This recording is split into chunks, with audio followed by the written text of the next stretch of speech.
Imana ishimwe. turi mu biganza. uvuge cyane amen. Amen. mwikirize muvuge ngo amen. Amen. ntama zanjye ndazizi. twavuze ngo ni jye mwungeri mwiza. uragira sinzi imise. haravuga ngo bambanjirije bari abajura n'abanyasi. ngo ndetse n'iyo imwe yagendaga ko ntabwo bayikurikiraga ngo bajye kwishaka. ngo ariko njyewe naraje kugira ngo zibone ubugingo bwinshi. haravuga ngo kuko ashobora gusiga 99 nkajya gushaka imwe yazimiye. niwe mwungeri mwiza. niwe mwungeri mwiza. tandukanye n'abandi bungeri. niwe mwungeri mwiza ushyira ku bitugu izivunitse. niwe mwungeri mwiza uducumbagiza. niwe mwungeri mwiza uduha ntaducurire. niwe mwungeri mwiza ubana natwe. imana nihimbazwe. imana nihimbazwe. imana nihimbazwe. imana nihimbazwe nanone. twasomye andi magambo twasanze hano mu gitabo cya kabiri cy'ingoma. ni amagambo y'umugabo witwa Hezekiya. twese turamuzi muri iki gitabo cy'ingoma ndetse no muri Yesaya 38 niho nanone yongera kubonekamo Hezekiya.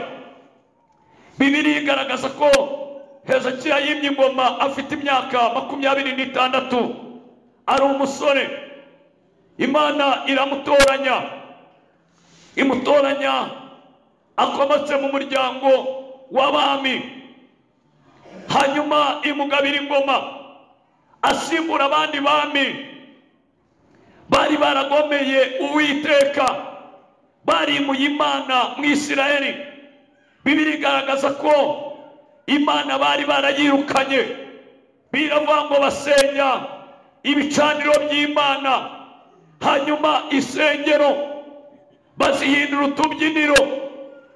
cya gatatu birukana abantu b'Imana mu rusengero. cya kane birukana abatambyi mu rutambiro. Hezekiya ngo amaze kwima ingoma ngo hari ibintu yakoze.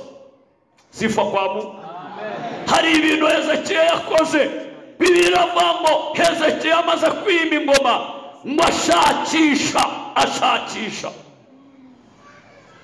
ni nako Pawulo yandikiye Abefeso. yaravuze ngo mushakishe uko mwamenye ibyo umwami Imana ashima.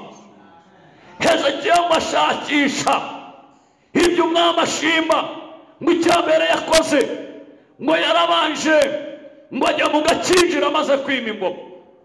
ngo abone umuntu w'umwami agiye mu gakinjiro. baravuga batese umwami ko yaje mu gakinjiro. yaje gukora icyano mu gakinjiro. ngo bagira ngo wenda aje gusura abacuruzi bo mu gakinjiro. ngo bagiye kubona banatambitse ahantu bacurira. baravuga batese umwami agiye gutsura abacuzi. ngo arangije aragenda na mesikoti ye. ngo aragenda bariza umucuzi mwiza baramumubonera. ngo acurisha inyundo yitwa kinubi. ngo amaze gucurisha inyundo yitwa kinubi ngo abantu bibaza iyo nyundo. Hezekiya baravuga bati Hezekiya ko afite imbunda. Hezekiya akaba afite abasirikare. Hezekiya agiye guha abasirikare be za kinubi nizo bagiye kujya bamurindisha. ariko ntibamenye ibanga riri mu mutima wa Hezekiya n'icyo agiye gukora. abantu bakorera Imana bafite ibanga. ngo amaze gucurisha rwa kinubi ngo aragenda ngo afata ikintu cyitwa ikigirwamana cyose. ngo afata ibyitwa Bali n'utuzu twabo. ngo arakubita aramenagura. ngo amaze kubimenagura byose ngo aragenda arongera yubaka inzu y'Imana arayirimbisha. ngo yongera kugarura abatambyi mu rutambiro. cya gatatu ngo arongera atanga amatangazo. ngo aravuga ngo abakristo mwese mwemerewe gusenga kandi mugasenga Imana imwe yitwa Jehova. imana yo mu ijuru, imana y'abaheburayo, sifa kwa Mungu. Ngo icya kane, ngo yongera gutegeka Abisirayeli ko bongera kuzanira imana amaturo n'icya cumi, kubera ko byari byarirukanwe mu rusengero. Cya gatanu, ngo yongera gushyira abanyamasengesho ku minara y'abarinzi. Ngo birangije munsi umwe Hezekiya ngo ararwara, sifa kwa Mungu. Ko Hezekiya yaranejeje, ngo amaze gutsinda urwo rugamba rwo kumenagura za Bayali, ya kinubi ntabwo yigeze ayijugunya. Ngo yayishakiye umufuka mwiza, ngo aragenda yimanika ahantu mu nguni y'icyumba cye. Nta nubwo yayijyanye muri depo, ahubwo ngo yayimanitse mu cyumba, mu nguni y'icyumba cye muri shambure. Ngo amaze kukimanika icyo cya kinubi agishyira mu mufuka, haravata abana banjye nibakura bazajya bakireba, sifa kwa Mungu, bamenye amateka y'Imana na kinubi muri iki gihugu cya Isirayeli. Ngo umunsi umwe abana bamaze gukura bakira, akabaza papa, tese papa kiriya nigi? Kabati hariya harimo amateka y'Imana y'Abisirayeli. Abana ntibamenye ibyo ari byo. Ngo umunsi umwe ararwara, amaze kurwara umuhanuzi Yesaya ngo aragenda ajya kumuhanurira, ngo aramubwira ngo Uwiteka Imana ya Isirayeli iravuze ngo iyo ndwara urwaye ntabwo ari iyo gukira, tegeka ab'inzu yawe. Mu yandi magambo nukuraga, aramubwira ngo kuko ubuzima bwe bwashyizweho iherezo, kandi yari arwaye indwara ikomeye yo Bibiliya yita ikirashi, cyangwa se mu Kinyarwanda kanseri. Ngo birangije Hezekiya ikintu yakoze, Bibiliya avuga ngo yerekeye ivure. Kwerekera ivure ni iki? Ngo yatunze agatoki mu nguni aho kinubiri, ngo abwira Imana ngo jyewe ntuvugane nanjye, uvugane na kinubi ngiriye aho nayimanitse. Niyo namenagurishije Dagoni, niyo namenagurishije ibigirwamana, niyo yatumye abatambyi bagaruka mu rutambiro bongera kwicara ku ruhimbi, niyo yatumye insengero zongera kubaho. Vugana na kinubi ngiriya, dore ngiriya ahantu nayimanitse. Ngo Imana irebye kinubi ya Hezekiya, sifa kwa Mungu, ngo yibuka akazi kinubi yakoze, sifa kwa Mungu. Ngo Imana irebye kinubi, yibuka yuko izina ry'Uwiteka ryagarutse mu Isirayeli kubera kinubi. Irebye kinubi, yibuka ko insengero zongera kubonekamo abantu. Ngo Imana iravuga ngo nibutse. Imana ijya yibuka. Intama zanjye zumva ijwi ryanjye, kandi nanjye numvizwa ijwi ry'intama zanjye, sifa kwa Mungu. Ngo birangije Yesaya yari ari mu nzira arimo ataha, kandi yari umuhanuzi ukomeye. Ngo yumva Imana yamubwiye ngo subirayo. Arayibaza ati subira kwa Hezekiya, arapfuye se ngiye kumutabariza, ni ku kiriyo. Imana yamubwira ngo ntabwo Hezekiya yapfa, kubera icyo atapfa kandi wabimbwiye nabivuze. Aravuga ati yanyeretse kinubi. Ati kinubi ni ibiki? Ati wowe subirayo bya kinubi ndabikubwira.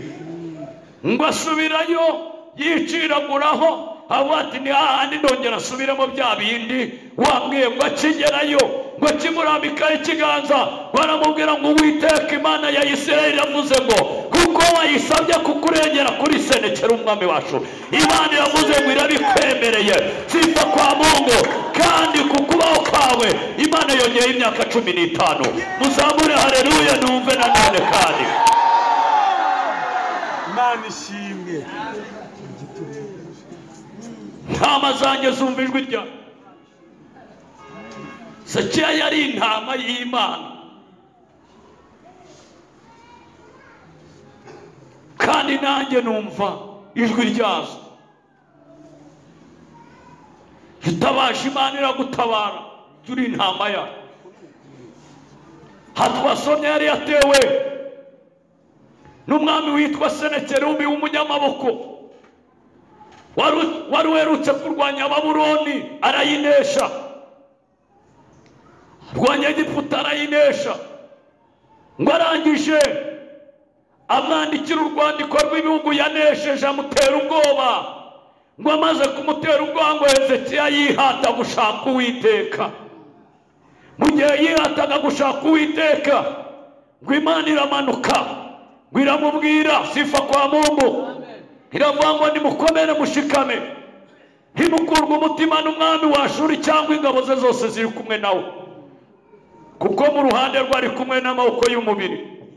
Haravuga ngo ariko mu ruhande rwanyu muri kumwe n'Uwiteka, Imana yanyu niyo ibatabara kandi ije kubarwanira intambara zanyu zose.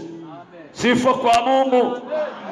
Imana ibwira Hezekiya, iramubwira ngo muri urwo rugamba ntibuzarindira kurwana, iramubwira ngo uzihagararire gusa, uzabona agakiza azakuzanira. Imana ifite agakiza igizanira abantu bayitegereje. Imana ifite agakiza igizanira intama zayo. Imana ifite agakiza igizanira abayitakira ku manywa na nijoro. Sifa kwa Mungu. Biravuga ngo muri urwo rugamba ukuntu Imana yarurangije, ngo hamanutse umumarayika, ngo araza ajya muri izo ngabo z'umwami wa Ashuri, ngo azitera ubwo amaze kuzitera ubwoba, ngo ingabo imwe yareba mugenzi we ikabona ari umwanzi, ngo zirangije ziterana ibyuma ziramarana. Zimaze kumarana, ngo birangije ngo umwami wa Ashuri ngo arirukanka asubira iwe, ngo ajya kubaza ibigirwamana bye ibyo byamukoreye. Ngo abahungu be babiri ngo baramubwira ngo none igihe wamuteje Isirayeli, ngo nabo igihugu cyacu, ngo nabo bamutera inkota, ngo abo yibyariye baramwica. Hezekiya urugamba ruba rurangiye atarwanye. Yuri intama y'Imana, Imana irakurwanirira. Intama zanjye zumva ijwi ryanjye, nanjye numva ijwi ryazo, undi ntizamukurikira kuko ntizimuzi. Sifa kwa Mungu. Sifa kwa Mungu. Ntama zanjye zumva ijwi ryanjye. Buriya rukundo uhagurutse urabona ko umaze iminsi muri Negevu, ukavuga uti jyewe ati rukundo, kavuga ati kizaho amasengesho yakoreye Negevu, kavuga ati ejo no kuwa kabiri n'amasengesho y'iminsi 2, avuga ati ejo wenda nimujya mu matangazo uze kubikora urebe. Uvuye ati jyewe rukundo ati kizaho amasengesho y'iminsi 2 yakoreye Negevu ejo no kuwa kabiri, kandi umazemo iminsi uri n'umwizerwa, uri n'umutekinisiye, hanyuma urebe ko ejo hari umuntu uzaza. Babanza bakakubaza uwuriwe, kandi basanzwe bazi kuri rukundo, wanivuze kuri rukundo, ariko bakubaza bati urinde, uteye uturuka he, ese mu mutwe ni hazima, nta kibazo ufite cy'imyumvire. Bakubaza niba nta kibazo ufite, bagahita babwira Muyumbu, perezida ahita abwira Muyumbu akamubwira ati bujyanye rukundo bumuganiriza hanze gatoya umwigije. Isaka niko yahita avuga ati bujyanye rukundo bumuganiriza hanyuma dukomeze na gahunda. Kubera iki? Kubera ko bakuzi nka rukundo w'umuririmbyi, ariko ntabwo bakuzi nka perezida, ntabwo bakuzi nk'umuyobozi wa korali Negevu. Intama zanjye zumva ijwi ryanjye, nanjye ndazumva, undi ntizamukurikira kuko ntabwo zizi amajwi y'abandi, ariko ijwi ry'umwungeri intama ze zirarizi. Munyikirize muvuge ngo amen. Munyikirize muvuge ngo amen. Bibiliya yavuze iki? Bibiliya yavuze ngo Imana yacu yica imigambi y'icakura. Tubana n'icakura, tugendana nazo, dukorana nazo, twaririmbana nazo, twasengana nazo, twakwicarana nazo, twatungana nazo, zakora inama nyinshi.